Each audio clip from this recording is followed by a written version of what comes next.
Vamos lá! Começamos o capítulo com Oden na capa bebendo sake junto de 3 guaxinins. E cada um deles está usando um chapéu de palha japonês. Legal ver o Oden na capa depois de tanto tempo. Será que em breve teremos a história de capa da Yamato que tanto queremos? Vamos então para os Goroaces desse capítulo. Se você quer acompanhá-los, você pode pular diretamente para essa capa. Eu separei Sake, Oden e Guaxinim. Vamos começar com o Sake, que nos leva ao capítulo 39, onde Pug vive para não virar comida. E Bonnie, neste capítulo, vive para comer. Oden nos leva a 2 capítulos. Temos o capítulo 10, onde piratas não são bem-vindos pela Nami, algo bem semelhante com Imu atualmente, e ao capítulo 106. 1 e 6 formam Imu, como vocês já estão cansados de saber aqui no canal. O Sop faz a Rainha de Neve sentada no trono. Imu também é aquela sentada no trono e que manipula a câmera fria de Mary Josie. Para Guaxinim é importante lembrar que o Chopper é sempre confundido com o Tanuki,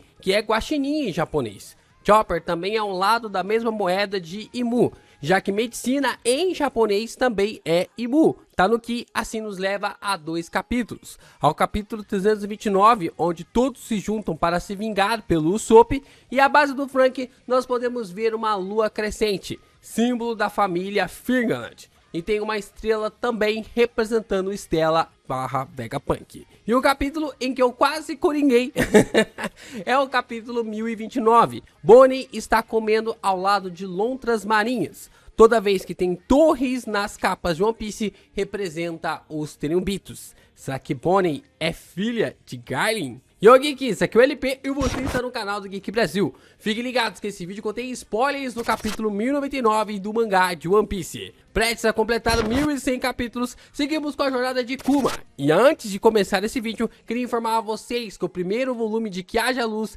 está com um puta descontaço. Apenas nessa semana ele está com 75% de desconto. Corre lá na Amazon com o link na descrição, porque é apenas essa semana, viu? Agora vamos destrinchar ainda mais esse passado cruel de Bartolomeu Kuma, juntamente de Bonnie.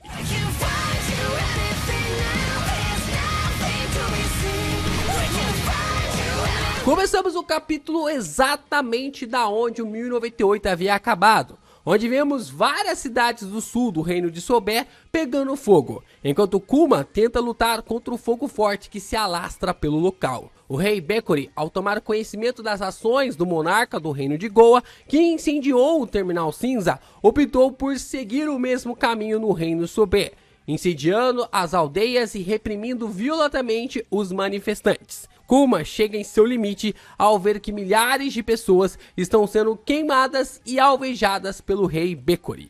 Ele explode em raiva e vemos os moradores se reunindo em volta da igreja para tratar os feridos. Kuma sente nas entranhas a dor dos seus compatriotas e decide acabar com aquilo de uma vez por todas. Então destrói o palácio e derrota o rei Bekori. Este evento foi mais tarde chamado de a Revolução de Sober, feita por um homem só. Pouco tempo depois, em Mary Josie, São Saturno ouviu a notícia de que havia um novo rei no reino de Sober. Kuma não pode recusar a exigência do povo, então por aclamação ele se tornou o novo rei do reino de Sober. No entanto, ele ainda morava na igreja, e quem realmente governava o reino Sober era o rei Bulldog, que era o rei de 2 gerações atrás. O tempo passa e um dia Bonnie surge transformada em sua forma atual, e todos pensam que se trata de Jinny, até mesmo Kuma leva um baita susto. Bonnie se olha no espelho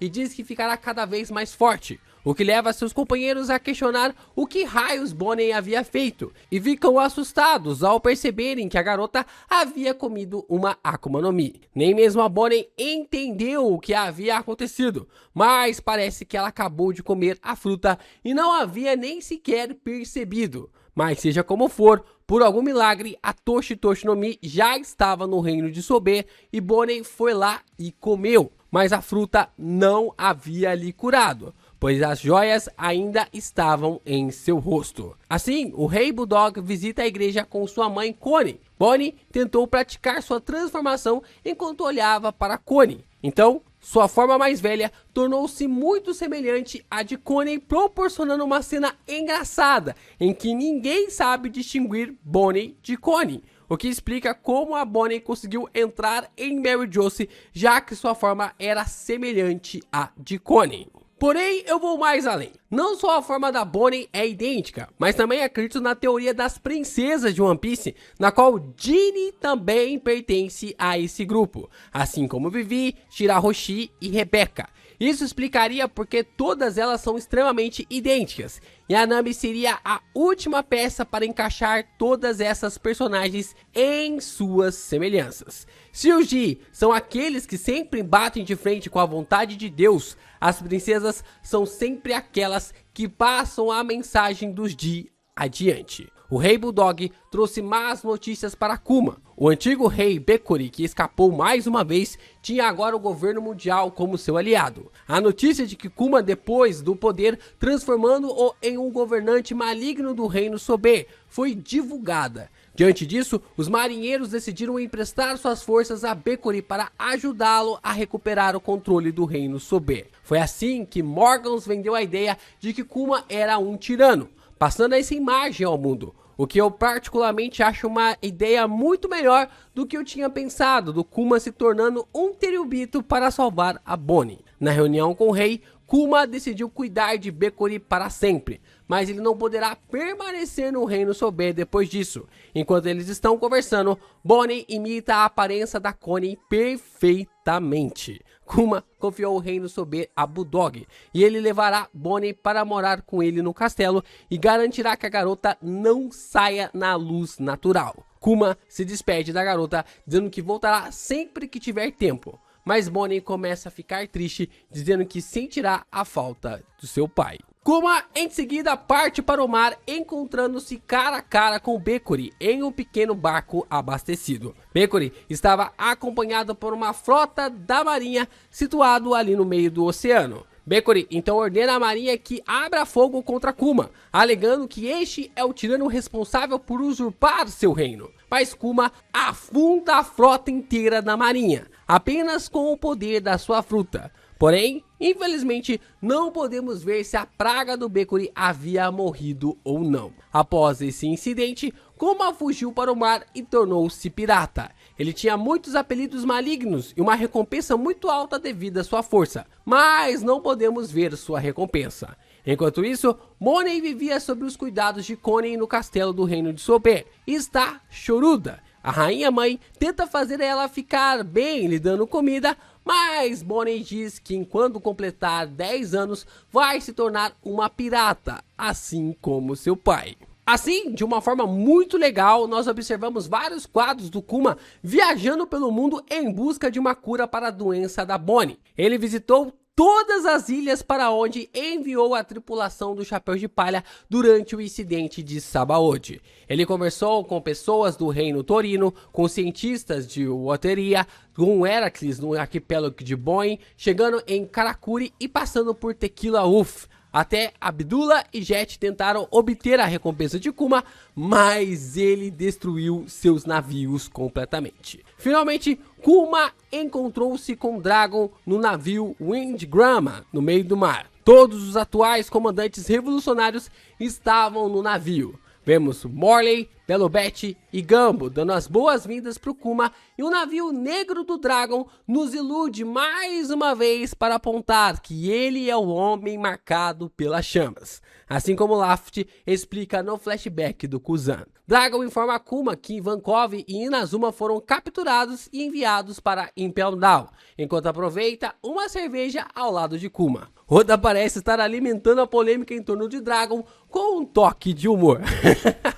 Enquanto isso, Kuma se tornou um rei, um tirano e agora um pirata. Os dois conversam e relembram de todos os momentos até chegarem na posição atual. Belobete pede autorização a Kuma para se tornar comandante da base leste, pois o Dragon só lhe daria essa posição caso Kuma permitisse. Para quem não se lembra, Ginny era a comandante dessa ala. Leste, para quem ainda não se ligou, é a região que o Luffy nasceu. O principal símbolo revolucionário do exército do Dragon comanda a região que Luffy veio. E também é o sentido que o sol nasce. Interessante esse paralelo que o Oda tá levantando aqui com o exército revolucionário. Kuma fica interessado ao ver que uma mulher desbocada vai se tornar uma comandante daquela região e que por ele tudo bem. Dragon conversa com Kuma sobre Vegapunk. O pai do Luffy diz que nunca recomendou o cientista a Bartolomeu, pois é impossível conhecer o Vegapunk enquanto ele estivesse em Punk Hazard. Porém,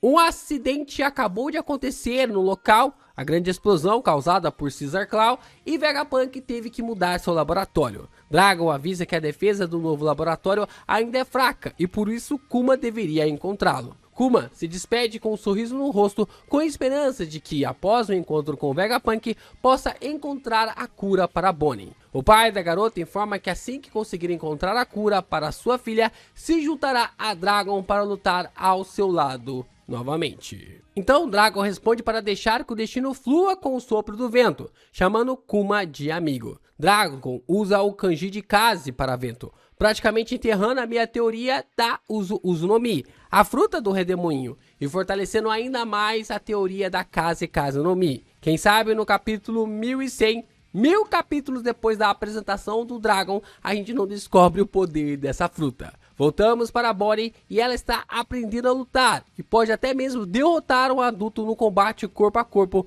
mesmo quando está treinando na forma infantil.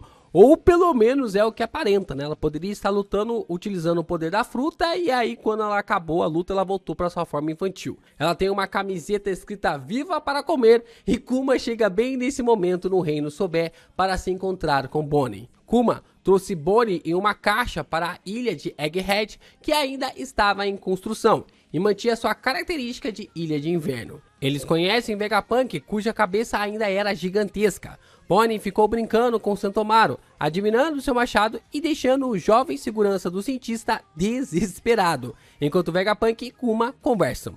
Vegapunk diz a Kuma que era possível curar a doença de Bonnie. Ele utilizará uma nova tecnologia de transplante de células que ainda não era utilizada em nenhum hospital regular. Mas o custo seria muito alto, assim como criar um ciborgue. Vegapunk testou o sangue de Kuma e ficou chocado ao descobrir que Kuma era da raça dos Buccaneers. Vegapunk perguntou por que Kuma veio conhecer um homem do governo mundial como ele e Kuma afirmou que confia em Dragon. Bartolomeu pergunta a Vegapunk como o sangue dele é diferente do sangue humano. O cientista responde que não há amostra suficiente para uma explicação clara. Vegapunk então convida Kuma para ser modelo do exército de clones que está planejando criar, e assim poderá curar Bonnie de graça. Kuma diz que aceitará qualquer condição para curar a Bonnie, mas antes ele quer saber o que os clones farão. Vegapunk responde que eles se tornarão marinheiros, vai fazê-los disparar raios lasers para derrotar piratas malvados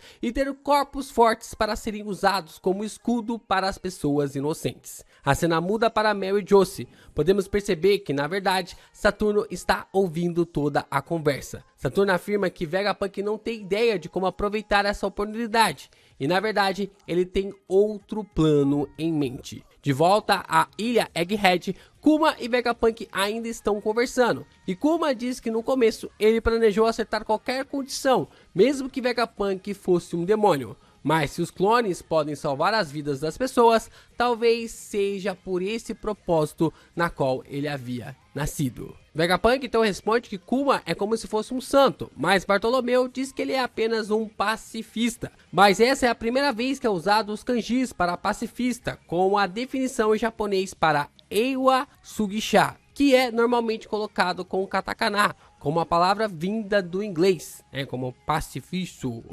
algo do tipo assim. Nas definições dos kanjis temos Rei para paz e tranquilidade, Wa para harmonia, Shugi, princípio, doutrina e ideologia, Sha, mono, que tem essa mesma definição para pessoa e indivíduo. Pessoas como Mahatma Gandhi, Martin Luther King Jr. e Madre Teresa são classificados dessa forma. Oda colocou uma incrível ênfase no Kuma em sua comparação com eles. Vegapunk ri e diz que havia gostado da palavra e que vão usá-la para chamar os guerreiros do futuro, na qual eles criarão. Quem diria que o nome pacifista seria dado por Kuma, na qual geraria tanta desgraça desse jeito, como vimos em Sabaody e Marineford. Mas os caras também foram inocentes demais, achando que a praga do Saturno não colocaria uma escuta em Egghead. Agora é aguardar o capítulo 1100 de One Piece para descobrirmos qual reviravolta nos espera e qual desafio Kuma enfrentará nos últimos detalhes do seu flashback.